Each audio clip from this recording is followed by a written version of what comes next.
I would highly recommend to watch speech given by the Canadian Prime Minister at World Economic Forum, Davos. It was incredible. It was calm. He didn't waver in his speech. What he wanted to address, he touched only those points. He refused to stay silent against the US Donald Trump's hegemony and bullying. If we pay attention, he didn't vilify American citizens or America as a nation, but he categorically pinpointed that how autocratic leaders, people who does have unimaginable powers, are ready to bully middle and low power countries. He clearly pointed out the transactional coercion tactics employed by the Donald Trump.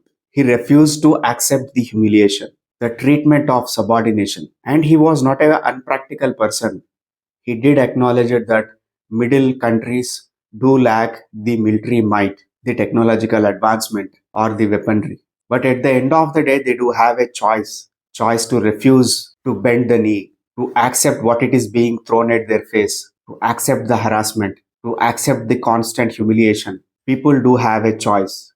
They can stand up, they can speak their mind. No matter what your stance might be, there are going to be sanctions, taxes gonna be levied on you. It is better if we keep our self-respect intact and speak our heart and soul, the core belief system of our countries, the idea of multiculturalism, the thought of rules-based order, treating each other as an equals, treating other countries with respect. He stood for those values. One line and one key takeaway that entire speech got my attention is, if you are not on the table, you are on the menu. He categorically said the dangers lurking behind every middle power country. People who doesn't have their own nuclear weapons, people who doesn't have their own ballistic missiles, people who doesn't have great military might and technological advancement, people who have invested their hard-earned money and resources of their countries in development, in welfare of the people,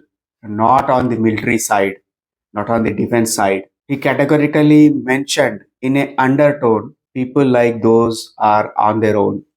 He hasn't used any abstract language. He clearly said, I am siding with the people of Greenland. I'm siding with the people of Denmark. Dear European Union, you need to wake up from the slumber. You need to address the elephant in the room. His message was clear. Sovereignty is not a bargaining chip, not a commodity, and not something that can be acquired through intimidation, no matter how powerful the actor is. In his speech, he was not calling for rebellion. He was calling for cooperation, coordination of the countries. If the middle powers do muster the courage and spine to come together, they can alter this cost benefit calculation of domination.